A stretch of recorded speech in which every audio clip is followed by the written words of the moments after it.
And for our last story, we talk about France and its degrading ties with former African colonies. After military ouster from several African nations, France is now locked in a bitter feud with Algeria. This at a time at the center of tensions is the issue of migration. Now, France has threatened to review a decades-old agreement that makes it easier for Algerian citizens to move to France. This unless Algeria agrees to take back those who are deported by the French authorities. The tensions have been triggered after a knife attack in the French city of Mulhouse on Saturday, in which one person was killed and several others were wounded.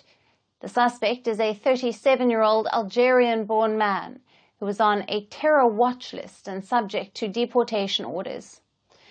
As per reports in French media, he suffers from psychiatric disorders. Now, France says it had repeatedly attempted to expel him. The exact number is 14 times, but Algeria refused to accept him. French Interior Minister blames the Saturday's knife attack casualties on Algeria. After a cabinet meeting over the attack, the French Prime Minister said that the 1968 pact between France and Algeria is now under review.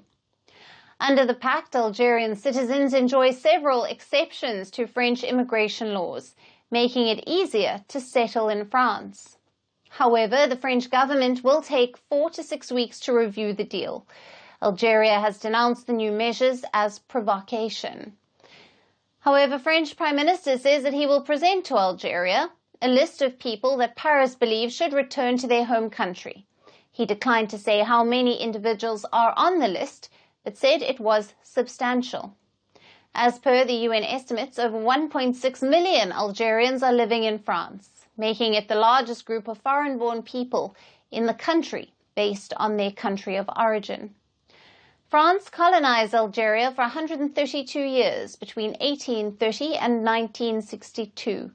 At least 5 million people were killed and hundreds of thousands more were injured during the course of struggle for independence.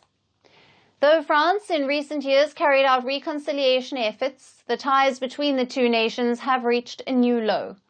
Tensions between the two were already simmering since France recognized Morocco's sovereignty over the disputed territory of Western Sahara, which Rabat wants the international community to recognize as Moroccan.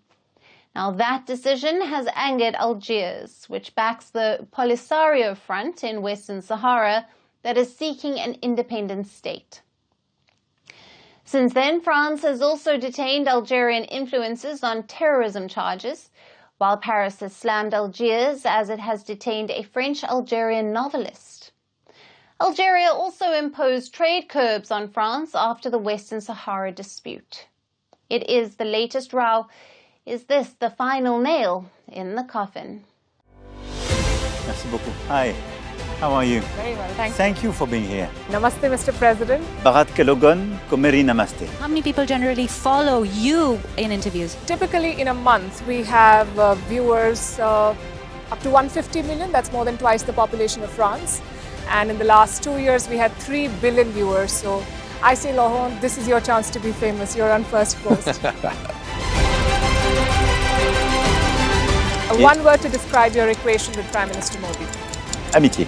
As India and France work together, are you creating a new era of non-alignment in the technology space? India is a training superpower.